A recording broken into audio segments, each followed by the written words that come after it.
kita hanya sekedar memaksa diri kita, ya. Yang saya takut itu secara long term itu nggak akan kuat ya, Pak? Itu nggak akan kuat. Betul. Kan secara short term ya.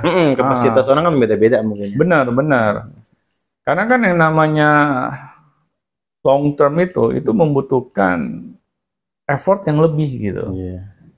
Nah, kalau kita terus di dalam benak kita untuk memaksa diri kita gitu ya melakukan sesuatu, yang saya takut yang namanya orang ya, kadang dinamikanya itu turun naik. Iya, betul. Kalau short term dia biasanya bisa dilakukan, karena jangka pendek bisa lah karena ya. Jangka pendek ya kan. Bulan 2 bulan lah. Benar. Tapi kalau kita memiliki sebuah tugas yang membutuhkan waktu yang sangat panjang, nah disinilah ya kita membutuhkan perjuangan yang lebih. Betul, effort yang lebih. Nah, tetapi kalau kita tidak jelas gitu ya, alasan yang membuat kita itu menunda-nunda, akhirnya kita sulit gitu untuk bisa konsisten. Nah, masalahnya konsisten ini, Bung, yang nggak semua orang bisa gitu. Harus diupayakan.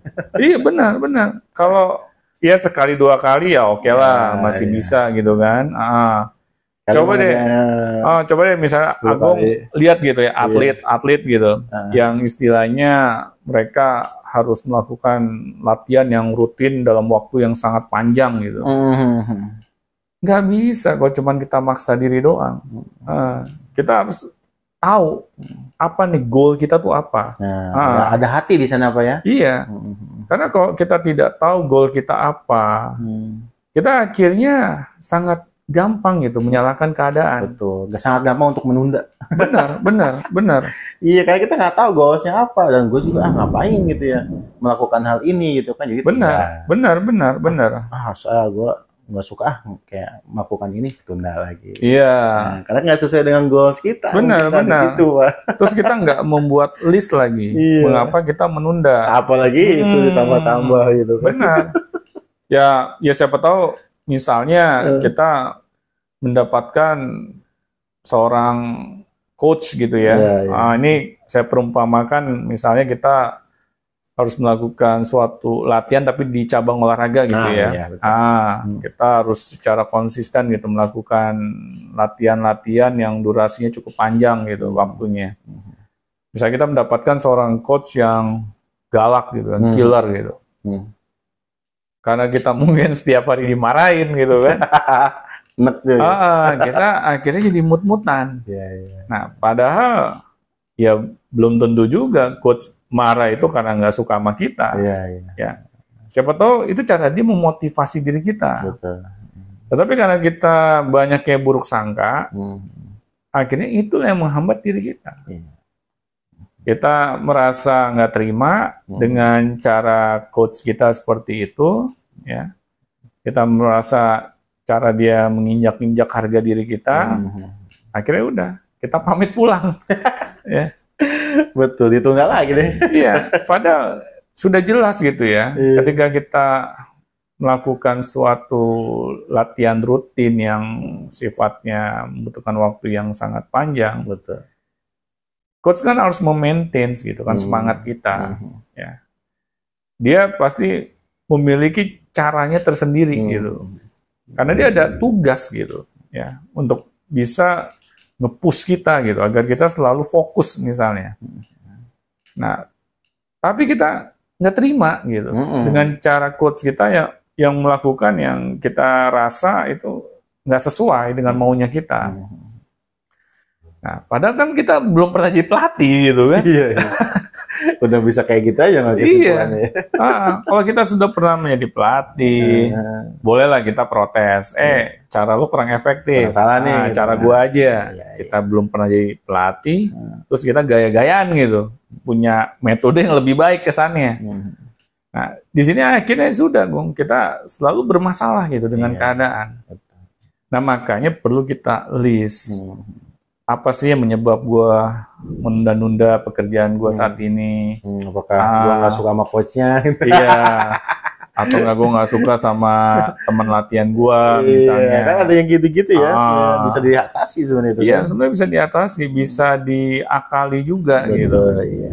Karena kalau kita sudah memiliki ini keinginan ya, dan keinginan itu adalah hal yang positif bagi diri kita, ya sudah, apapun konsekuensinya harus kita telan. Gitu. Kadang orang pengennya sukses. Tetapi dia tidak mau mengambil segala resikonya yang ada di depan dia. Betul. Ya nggak mungkin bisa terjadi. Orang istilahnya pengen cepat kaya aja misalnya jadi koruptor gitu ya. Konsekuensinya aja banyak. Ada gitu ya, harus diambil gitu. Ada diambil. Orang yang pengen istilahnya menjalani ini ya, hal-hal yang instan saja, itu memiliki konsekuensi ya. Apalagi yang nggak instan. Iya, apalagi yang butuh proses gitu. Yang butuh proses. Pasti ada konsekuensinya. Konsekuensinya lebih berat biasanya. Karena membutuhkan effort yang lebih gitu. Kalau misalnya cara instan kan yang penting nggak ketahuan. Ya, yang penting lolos gitu. Ya. Tapi effort lebihnya ya beda dibandingkan orang yang mau mengikuti proses secara benar gitu. Betul. Nah, di sini Gung, kalau saya sih melihat Pak Dito ya tadi ya. Pak Dito. Yang penting Pak Dito harus cari tahu dulu apa nih yang membuat dia menghambat dirinya dia sendiri gitu. Iya. Itu ya alasan yang terpenting itu di situ ya, Pak. Iya, why-nya dulu kenapa? Why-nya dulu. Why-nya dulu dia list. Nah, siapa tahu apa yang dia sudah tulis itu banyak hal yang gak relevan. Sebenarnya ini hanya perasaan saya saja gitu. Iya, saya itu sebenarnya cuma perasaan nggak bisa nih. Iya, benar. Biasa yang perasaan tuh kayak nggak relevan, nggak nyata sebenarnya. Nggak nyata.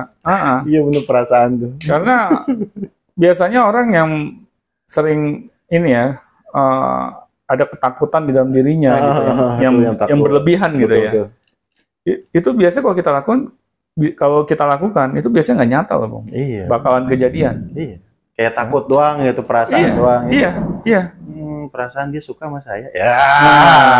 Nggak ditanya kan? Ya, nggak ditanya. Suka nggak sama gua? Benar.